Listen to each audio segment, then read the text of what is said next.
Okay, we'll take a step out. This is the shop, that's the front of it. As you see, it's been snowing here for a couple of days, and it hasn't stopped. So the snow's a little bit deep. It's been a good day to work in the shop. So we'll just mosey on out. See, I'm gonna have to get out there here after this probably and fire up the tractor and actually do some snow removal. We come in the shop. I'm greeted by my big stack of wood. Now, give me a break, guys. I got a lot of stuff in here and it's cluttered.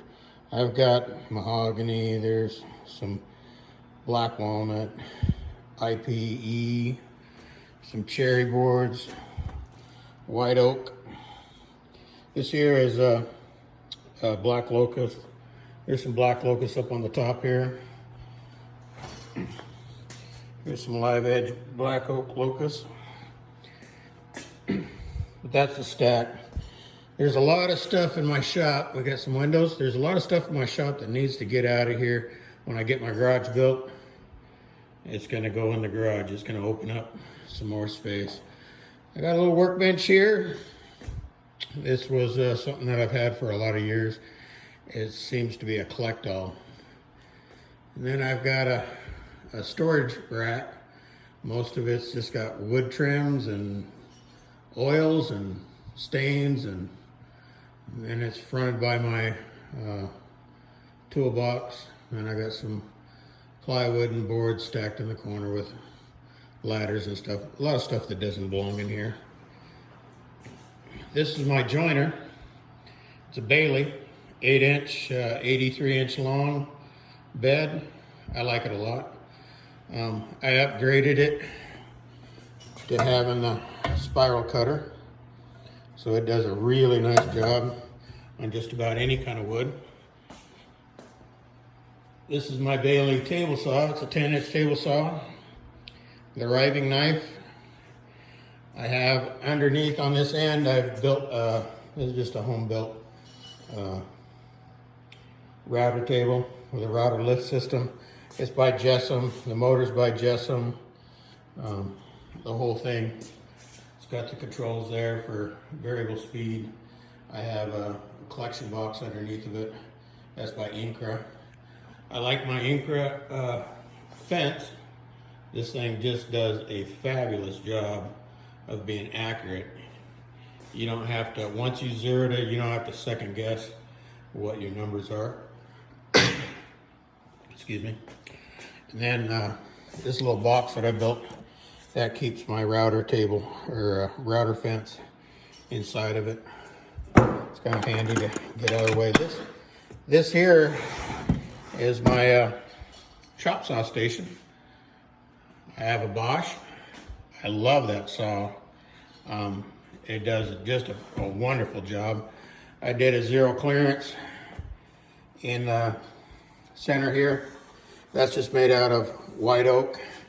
The only thing with the Bosch, the movement is just super smooth, super easy, but it does have a little bit of flex from side to side. I suppose you can get that with a lot of chop saws. There's some cabinets that are underneath of it. I store my Craig jig system underneath there.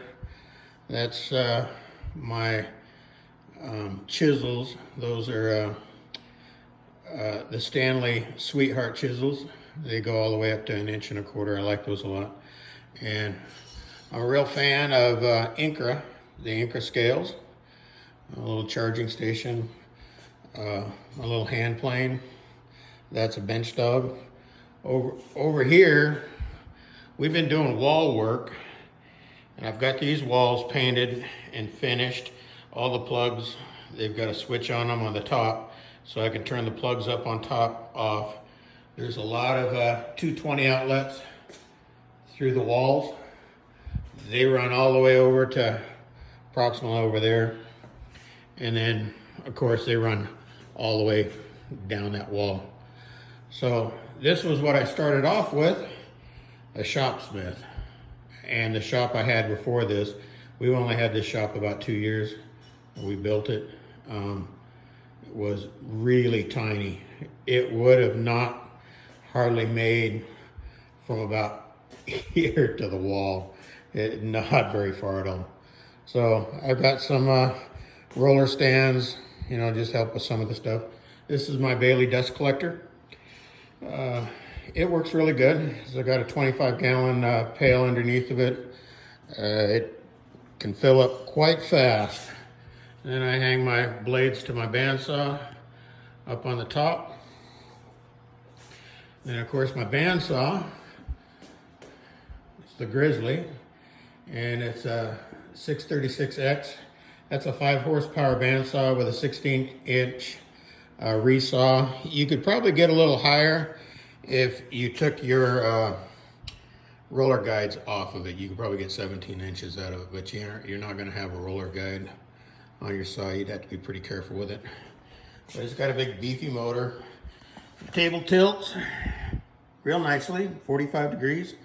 The crank there will move it with real ease. That's the detention on the blade.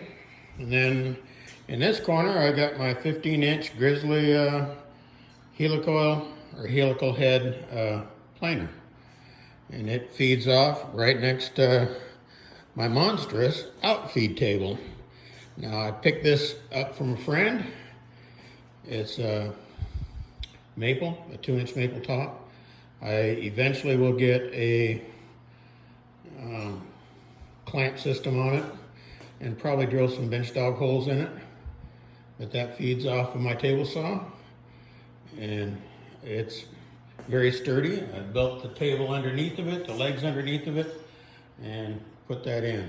So I've been quite busy in here, and it's been quite a mess. Now this is all cluttered up. A lot of this stuff, when we build our garage, is going to go in. That's the smoker itself. I roll that out when I'm going to do a big cook. I've got a video on that. You can look at that if you want.